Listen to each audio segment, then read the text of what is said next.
Morning, students. So today we are going to start with physics chapter 4, simple machine, and this is your second session of this chapter.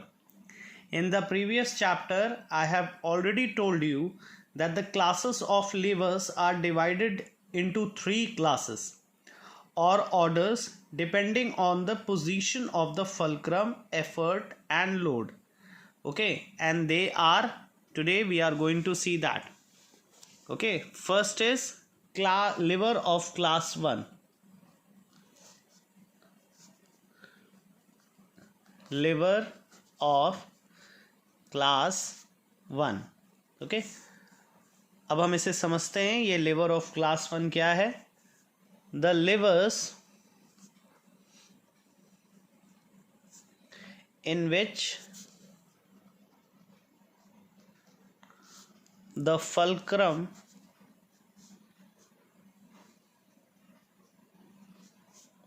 is in between the load and the effort, okay,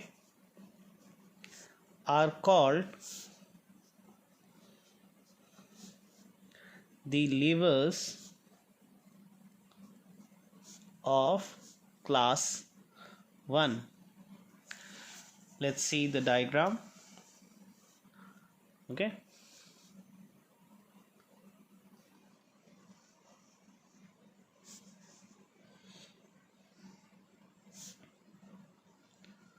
suppose this is a beam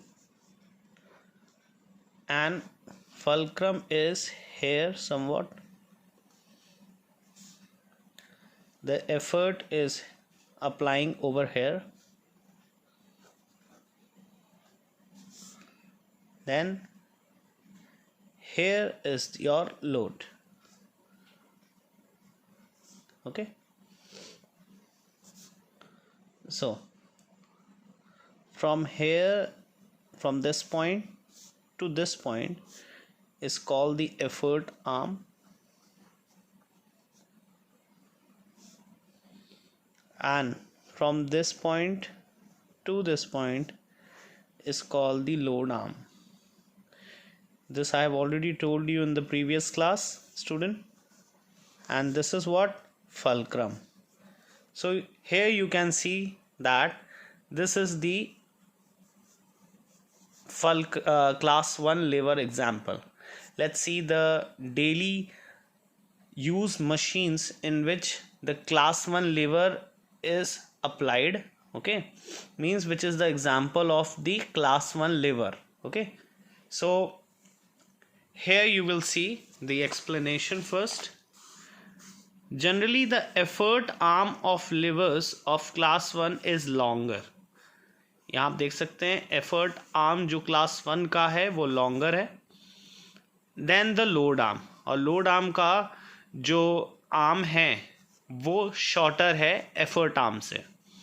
Therefore the mechanical advantage of class 1 lever is greater than 1. However, if the effort arm is equal to the load arm, the mechanical advantage is equal to 1. But if the effort arm is shorter than the load arm, its mechanical advantage is less than 1. यानी अगर load arm बड़ा होगा effort arm से तो उसका जो mechanical advantage है वो लेस हो जाएगा. अगर एफर्ट आर्म लोड आर्म से बड़ा होगा तो उसका मैकेनिकल एडवांटेज ग्रेटर देन 1 होता है. Okay, thus the mechanical advantage of levers of class 1 can be greater than 1, equals to 1 or less than 1. Here are the some examples. You must have played on this seesaw. Here two peoples are sitting. Okay, the boy sitting over here is heavy boy and the boy sitting over here is a light boy. Okay, so it doesn't matter. You are seeing that the fulcrum is in between, so this seesaw is balanced right now. Okay, now here you are also seeing that the fulcrum is between, this is the load arm and this is the effort arm, okay, which is greater. So this is the example of class 1 lever. Then a pair of pliers. Here also you can see that fulcrum is between the load arm and the effort arm, okay. So this is the examples, some examples. Here also you are seeing it, okay.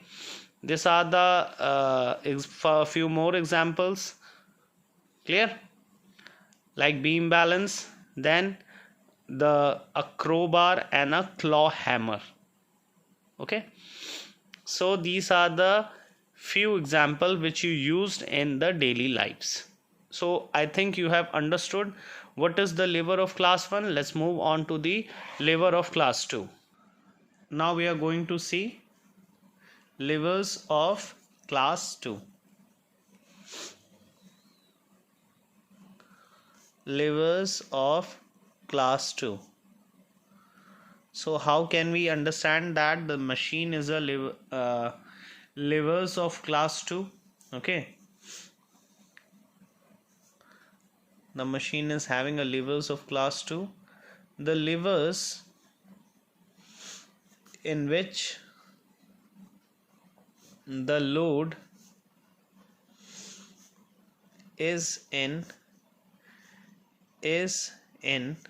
between the fulcrum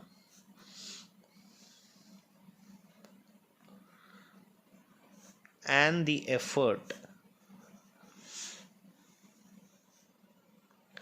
are called levers of class 2, okay. Let's see the diagram again. This is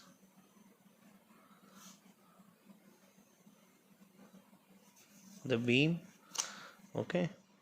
So the load is in between the fulcrum, so fulcrum will be applied over here, okay. This is fulcrum, then your load is over here, load, and here is your effort, understood. So here you are seeing that the effort arm is much greater, again,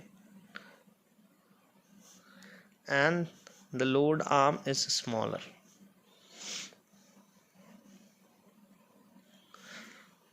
So few example of this kind of lever means, what are the examples? Nutcracker, it's a machine which is of levers of class 2. Then lemon squeezer,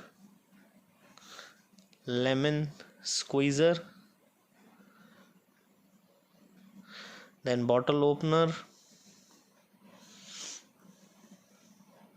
okay, etc. Okay, let me show you. See, this is the diagram given in your book, and these are the few simple machines which are the example of lever of class 2. Nutcracker, you are seeing that fulcrum is over here, load is in between, and the effort is at the other side, okay. Load is coming in between the fulcrum and the effort. Then the wheelbarrow, mango cutter, just see that where the load is coming. Then paper cutter, here also load is in between the effort and the fulcrum. Then lemon squeezer, here also you are seeing that the load is in between the fulcrum and the effort, and in this also, okay, the load is in between the fulcrum and the effort. So I hope you have understood these two classes of lever. Then the next class of lever I will take it in the next class, that is the lever of class 3, okay. So kindly watch the video very carefully, students, because it is very important for you to understand, okay. And whatever the assignment I am giving to you, please do it after seeing the video. So thank you for today.